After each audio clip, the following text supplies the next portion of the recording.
sponsored by the Orchid Supply Store. It is literally your one-stop shop for anything and everything you could possibly need orchid related. So anytime in my videos, if you see me using orchid pots, orchid media, mounts, it came from the Orchid Supply Store. Also, if you'd like a 12% viewers discount, just add my name Hillbilly in the code and you will get a 12% off viewers discount with free shipping. And guess what, guys? They even sell orchids. So go check them out. Hey y'all, it's Paula with Hillbilly Orchids. Welcome back to my channel.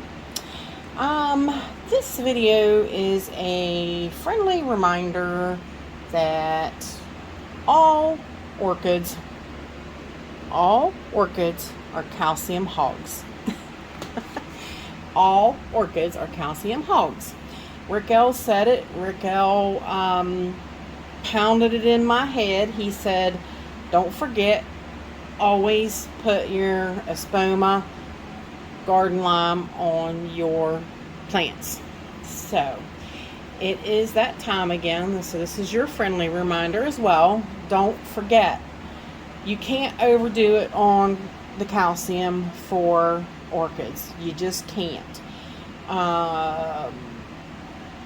Calcium hogs.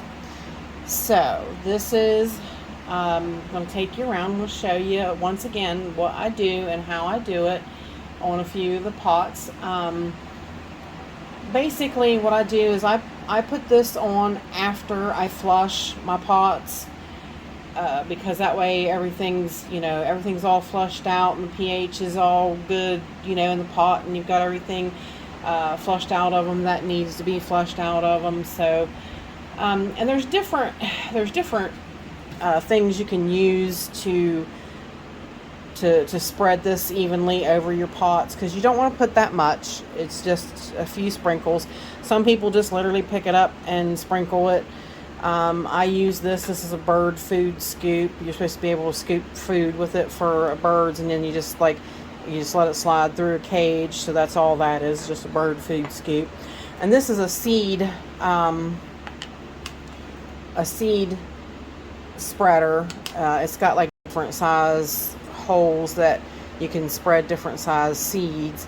It's a little harder to use sometimes, because sometimes the lime gets down in the cracks where the dome's supposed to go on it.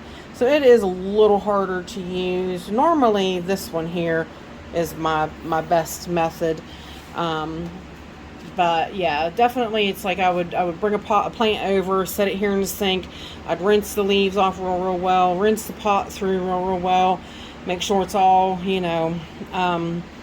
rinsed and clean and everything, and then I'll take my espoma lime and I'll sprinkle it on top.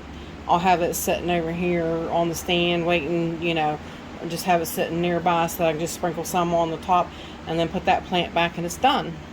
So, it's kind of like a great thing, because it's kind of maintenance thing. The spraying everything off is getting rid of excess bugs if you have any. You might have some spider mites you didn't realize, and by spraying them with the sprayer, you're spraying them off and they're going down the drain. So it's helpful in that aspect of cleaning the plant, and then plus draining everything through the media and freshening up your media. And if there's any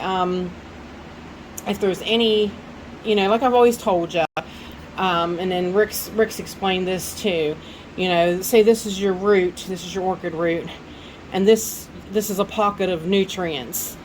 This root's growing up through here. Well, there's nothing over here. That root has to grow beside that nutrient to absorb it and use it.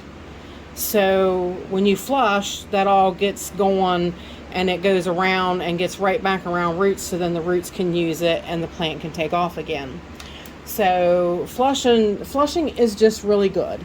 So really it's just the best thing to have a routine. Most people flush once a month. I personally don't flush that often because I use low amounts of fertilizer. That was something else that Rick taught me. He taught me, he said low is better. Low gives your plant the chance to use that nutrient instead of it laying in there and going to waste. So, yeah, so the best thing to do, that's why, especially right now, I mean, I do increase it. I usually personally don't ever go over 200 parts per million. Now, I'm to understand that some do. So those plants that do, I usually add the slow release fertilizer to them as well, so that I don't have to increase my feed for everybody. So that's just another thing that you can do as well. But since we're getting ready, this is January. We're already at the end of January. Can you believe it? Yes, come on, spring! Spring, spring, spring, spring. Sorry, I'm shaking hit the thing. Spring! Come on, spring. Yes, I can't wait. Counting down the days. Spring, please hurry up and get here, because I need to see you so much. But spring is coming, and so from probably in the next month, I'm gonna start increasing my temperatures in the grow space. So yeah, so everything's gonna start slowly coming up now. So I want to go ahead and have this in my pots and ready to rock and roll. So when I start increasing the fertilizer, when I start increasing the lights, they got plenty around them to really get going, and that's what I want. And it's not like, they're going to use this to a degree now, even though the temperatures are lower. Like I said, they're not in full, beast mode growing, not right yet. But they still need stuff. They still need nutrients. They still need calcium. So it's just good to go ahead and get this in the pot and do it now better than later. So like I said, I'll get set up here, and we'll see if we can zoom in. I might just bring a couple of these little pots down to show you, because like little pots need very little, bigger pots need a little more, but you don't want to overdo it either, because overdoing, it's not overdoing it, the calcium, it's overdoing the dolomite lime in one spot. You really need to sprinkle it around. If you get it too much into one spot, it can suffocate your root. So you don't want to do that. So you need to make sure it's evenly dispersed. If by chance, I've done it myself, you accidentally, like a bunch plops out and you're like, oh no, don't worry too much about it. Try to pick off what you can, and then just flush that pot again. Kind of stir the media around, and it'll go down through, and it'll be okay. It won't hurt, won't really affect anything. So don't try to get too worked up if you happen to really, get a glop of it down there. So, this plant is new, and this is the little guy that, I had left from Yoshi, that the little Epipore packs that wasn't doing good. I changed up its media, so we'll give it just a few drops. See, that's all it needs. Okay, mainly because it's not doing that well. So then you got this little Cattleya seedling. You can see how it just needs a few dollops. I'm going to put a few on this Catasandra, although it's not being watered. It's not, nothing's going on with it as of yet. It's just, I've got it in good light, and I want to just make sure that everything around it is there that it needs. And it's got a hair on it that's bugging me. So it can definitely use some as well. And it's so, and basically that is just how you do it along the way. You just make sure you sprinkle here and there. Try not to get it in like the bracts or the sheaths. Like, you see how this little leaf has that sheath or bract that has came up there and formed like a cup. They will get stuck in that, and then it does kind of cause the humidity will make this melt, and it kind of causes a mess inside of there, and sometimes can cause it to do like crown rot. So just be cautious. Like I said, watch where you're putting it for sure. This is that little Melody Fair Carol that I told you guys had but maybe one good root on it. So this might be a good boost of a help for it. Did put out a nice little, that's a nice new growth right there. You can tell it's a little stressed still, but that's because it don't have much roots.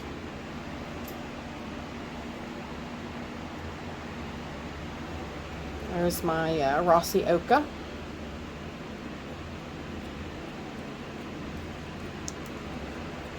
She can definitely use a few little sprinkles. But that is basically how it goes. This one's not doing well for me at all. This is Mark Delight, which really upsets me because this is really a really pretty orchid. Really, really pretty. I'm going to go ahead and give it a little drink, just because I'm trying to keep an eye on it. I hate to lose it, and I'm hoping that it will take off from here. I don't know. This weekend's watering weekend, so. But there is what some of your smaller ones look like. So hold tight. Let me get a bigger pot. I'll bring it over and I'll show you how much to put on like a bigger pot. Alrighty, we are back now. Basically, this is that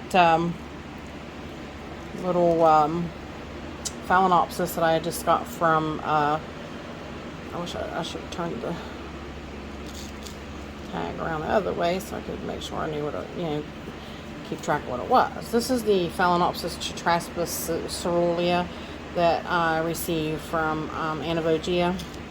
So doing really good. But as you can see, it's in a tweener pot, like a 4.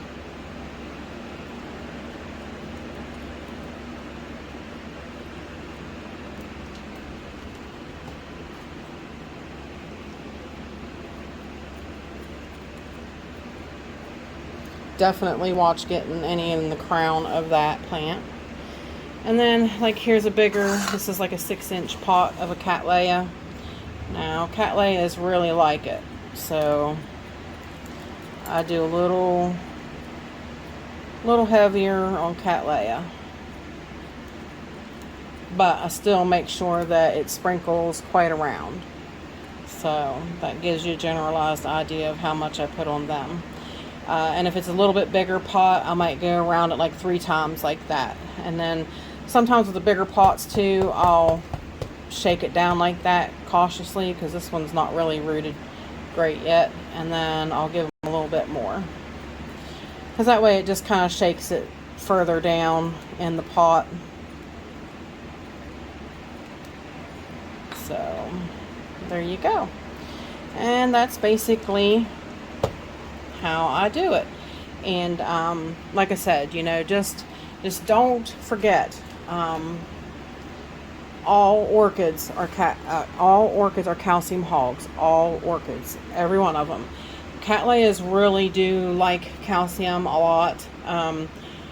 They love it if you give them soaks of CalMag.